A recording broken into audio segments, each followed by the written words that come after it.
Olá, pessoal, sejam todos muito bem-vindos.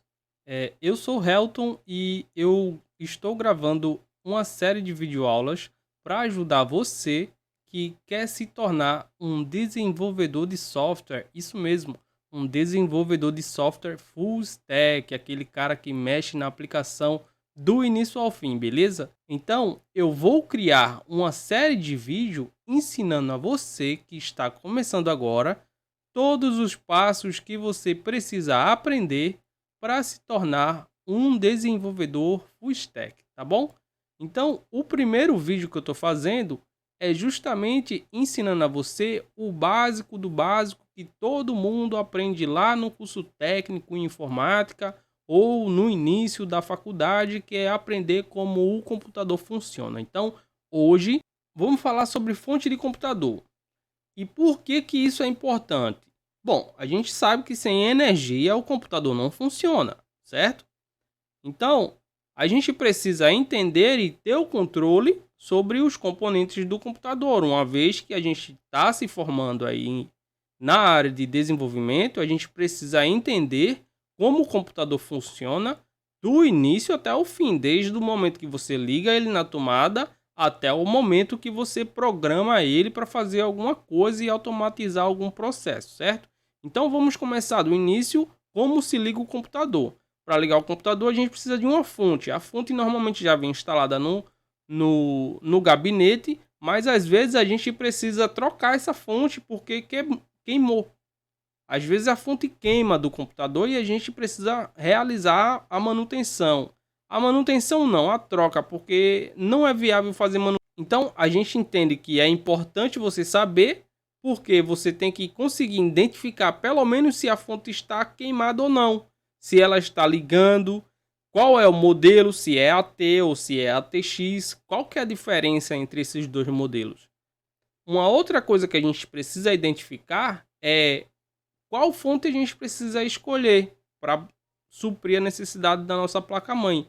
E a gente vai aprender aqui como é que a gente faz a identificação da fonte correta para a placa-mãe do seu computador. Porque você não pode colocar simplesmente qualquer fonte no seu computador achando que vai funcionar. Pode ser que o seu computador ele precise de uma quantidade de eletricidade, de energia maior do que a fonte que você comprou. E aí você vai acabar perdendo dinheiro ou ter que ir lá e trocar a fonte por uma outra e pagar a diferença, né? Também a gente vai ver aqui alguns cuidados que a gente tem que ter em relação à rede elétrica.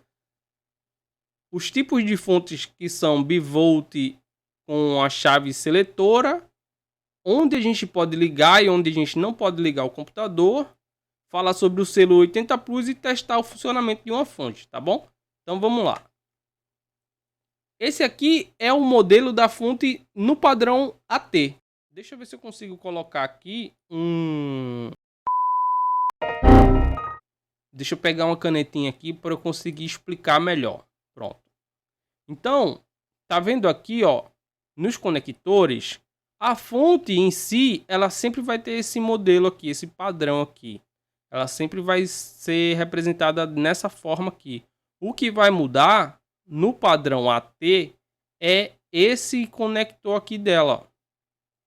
Então, esse tipo de conector aqui, quando você vê esse tipo de conector aqui, você já pode identificar que ela é uma fonte no padrão AT, tá bom? Agora a gente vai ver o padrão ATX. Tá vendo aqui o padrão ATX, ele segue o mesmo modelo, é uma caixinha quadrada, normalmente ela vem sempre do mesmo tamanho, que é para você conseguir encaixar ela em qualquer gabinete, né? Isso daí é um padrão. E a diferença no conector maior que tem, você vê aqui, ó, no padrão ATX, você vê esse padrão aqui, ele possui 24 pinos, certo? E em alguns modelos do padrão ATX, ela vem como uma fonte modular. E você vai usar os cabos de acordo com o que você precisar, entendeu? Então nessa daqui, ele já vem tudo os cabos, se você precisar de mais, ou se você tiver apenas um ou dois coisas para ligar, vai ficar sobrando, né? E nesse daqui você pode plugar somente o que você utiliza, mas isso daí não influencia no funcionamento da fonte não, tá? Beleza. E como é que eu faço para identificar qual a fonte certa para o meu computador se ele precisar no futuro? Vamos supor que a sua fonte queimou e você precisa comprar uma outra fonte. Como é que você consegue identificar qual é a fonte? É muito simples. Toda fonte de computador, ela possui uma especificação. Então, o que que você vai fazer? Você vai identificar qual é o fabricante da sua fonte, da sua placa-mãe e procurar na internet a especificação dela através do datasheet. Entendeu? Por exemplo, existe a placa-mãe chamada aqui, ó, que eu separei esse datasheet aqui, ó. Esse aqui é o nome dessa placa-mãe aqui. Eu vou pegar e vou entrar aqui no Google e vou botar aqui, ó, datasheet do modelo lá da placa-mãe. Aí tem aí, ó, aí tem esse documento aqui, ó. Esse aqui é a especificação da própria placa-mãe. Então eu vou procurar aqui quanto de energia essa placa-mãe precisa para trabalhar, e a partir disso é que eu vou comprar a fonte compatível com ela, ok? Então, se eu vier aqui, ó, em especificações, deixa eu aumentar o zoom aqui. Vamos lá, em especificações ele tem falando sobre todas as portas, todos os componentes, aí tem o diagrama de todos os componentes aqui da placa. E aqui, ó, se você reparar, tem aqui, ó, tá vendo, ó, para um sistema totalmente configurado, recomendamos que você utilize uma fonte de alimentação compatível com a especificação ATX, que possa fornecer pelo menos 350 watts. Então aqui você identifica que para essa placa-mãe aqui, você precisa ter uma fonte do modelo ATX que ela distribua pelo menos 350 watts, ok? Isso para a configuração padrão de dispositivo, ou seja, que ele está dizendo assim, ó, para você ligar drive de CD, DVD, SSD, HD, entendeu? Todos os periféricos que ela suporta, você precisa de pelo menos uma fonte de 350 watts. É assim que você faz para encontrar qual é o modelo de fonte que você precisa comprar, né? Através do modelo da placa-mãe. Ah, Helton, mas eu não sei qual é o modelo da minha placa-mãe. Você vai vir aqui e vai procurar assim, ó, CPU-ID ou CPU-Z. Tanto faz. CPU-ID é o nome da empresa, CPU-Z é o nome do programa. Esse programa aqui, quando você instala ele mostra para você várias informações sobre o seu computador, sobre a sua placa-mãe, sobre a sua placa de vídeo, qual é a memória que você usa. Então, ele está disponível para Android e Windows e você não precisa pagar nada para usar ele, tá? Então, você baixa e instala se você precisar. Aí você já entendeu como é que você faz para descobrir qual é o modelo e o fabricante da sua placa-mãe, beleza? Então vamos avançar. Aqui, esse é o modelo lá da placa-mãe que eu tô mostrando lá o datasheet. Então você observa aqui, ó, a entrada da fonte, ela possui 24 pinos aqui, ó, tá vendo? 4, 8, 12, 16, 18, 20, 22, 24. 2, 4, 6, 8, 10, 12, 14, 16, 18, 20, 22, 24, tá vendo? 24 pinos. Então essa é uma placa-mãe que precisa de uma fonte padrão ATX para funcionar, tá? E aí uma coisa muito importante também sobre a fonte é que você precisa identificar a tensão aí da sua residência. Por exemplo, eu moro atualmente em Pernambuco. Aqui em Pernambuco, a rede elétrica ela é 220 volts.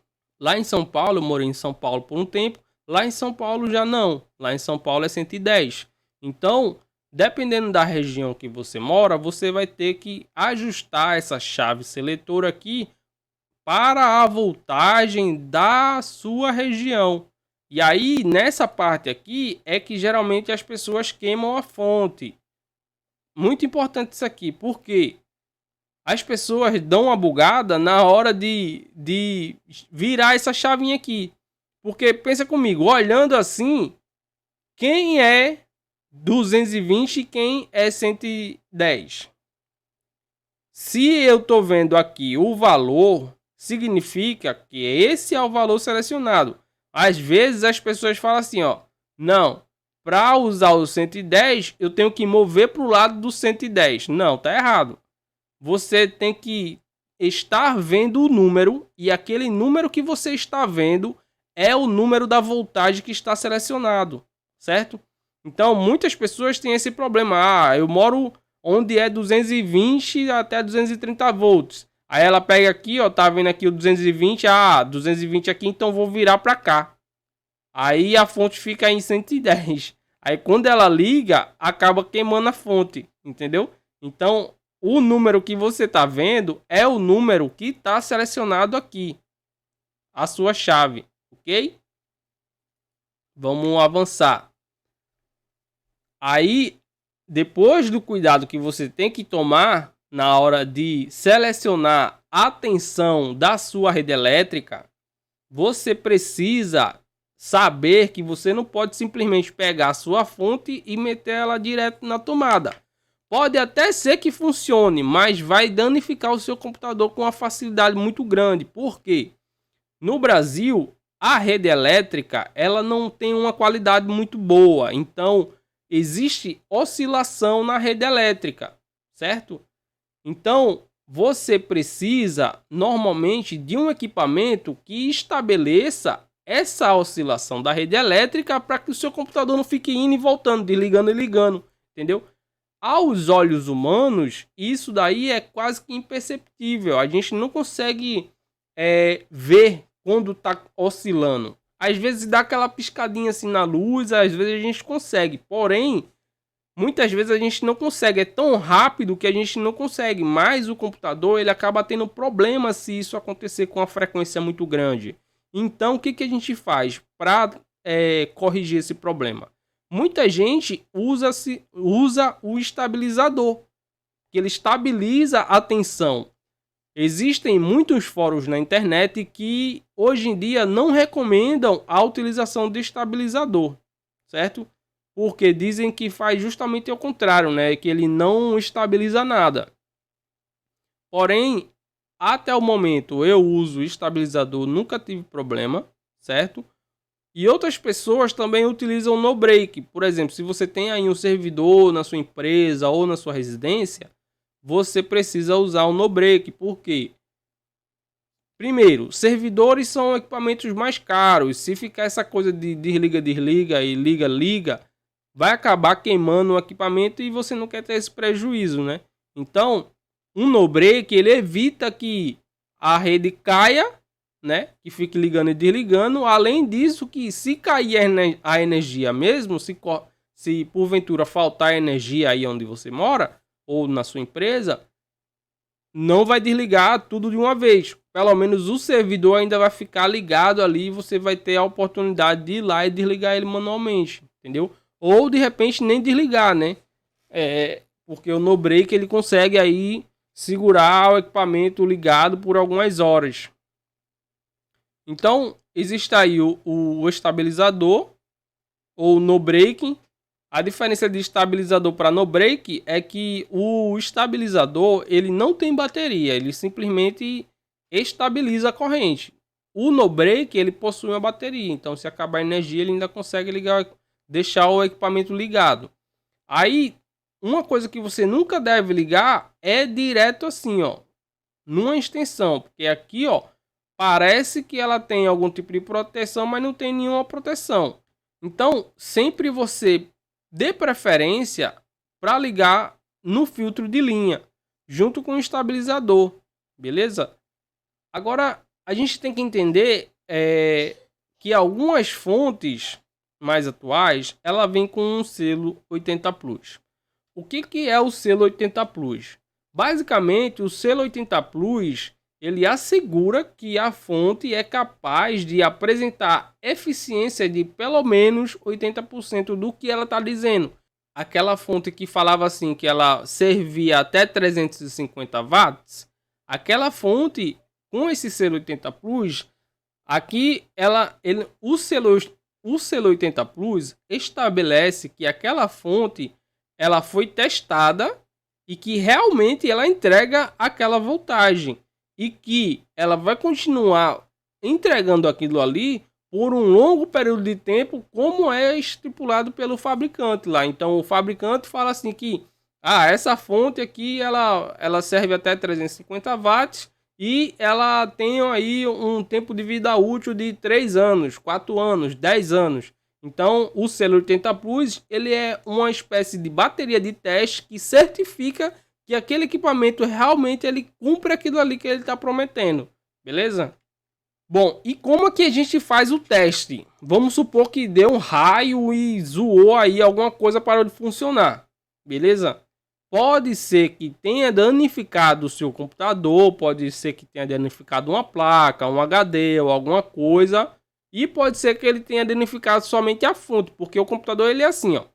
Primeiro, ele queima a fonte. Se tiver de queimar logo de cara, quem vai queimar é a fonte, porque a fonte é mais barato. Ela já é feita de uma forma para proteger o que tem depois dela, beleza? E a placa-mãe também tem algum tipo de proteção que parecida com a fonte. Então, se conseguir passar ainda da fonte, vai queimar alguma coisa na placa-mãe e ela vai desarmar. Aí, nesse caso, é preciso chamar um técnico em eletrônica para ele ver lá na placa qual componente lá que queimou e fazer a substituição. Mas, para você descobrir se o problema está na fonte ou se está na placa, você pode fazer esse teste simples aqui, ó. Você vai pegar a sua fonte, vai ligar ela na tomada, vai tirar ela do computador, vai ligar ela na tomada e você vai pegar pode ser um clipe aqui, ó, a pessoa aqui ela fez um exemplo com clipe e ela vai ligar aqui, ó, no verde, só tem um verde. Qualquer fonte de computador só vai ter um verde.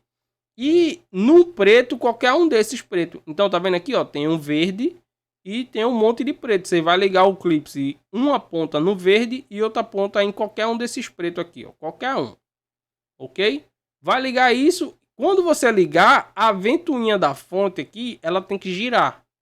Se não girar a ventoinha, significa que a fonte queimou. Entendeu? Deu problema na fonte. O que não é ruim, né? Se queimou a fonte, provavelmente não passou a energia lá para sua placa, mas pode acontecer de passar muita energia e queimar tudo também. Isso daí pode acontecer, né?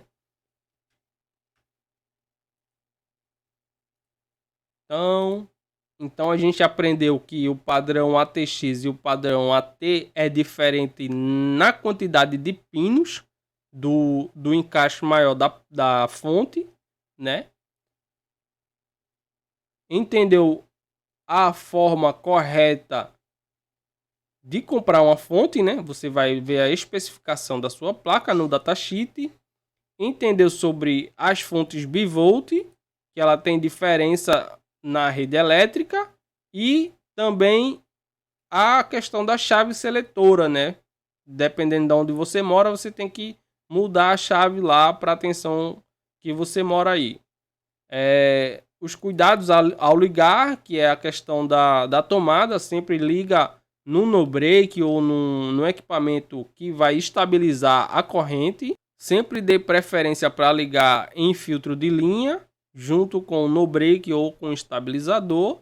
Também entendemos aqui a especificação do selo 80 Plus e aprendemos a realizar o teste de funcionamento da fonte, ok?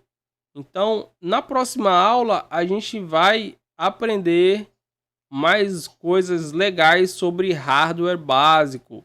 A gente vai entender tudo isso aqui, ó, o que é BIOS, placa-mãe, memória, gabinete, processador, CPU, socket, chipset, slot, barramento. Tudo isso aqui que você está vendo, a gente vai ver no próximo vídeo. Então, se você é novo aqui, já sabe que tem que se inscrever no canal, clicar no sininho aí para não perder os próximos vídeos. E eu espero ter ajudado você. Se eu ajudei, deixa aí o seu gostei nesse vídeo, porque isso ajuda muito a gente e faz com que o YouTube mostre para as outras pessoas que esse vídeo tem relevância, que está agregando algum valor na vida das pessoas, beleza? Então, se inscreve no canal, clica no sininho, dá o seu gostei. Se ficou alguma dúvida, você vai colocar aí nos comentários que eu vou ler todos e vou responder, tá bom? Eu espero que você tenha gostado desse vídeo. Um forte abraço, fique com Deus e até a próxima!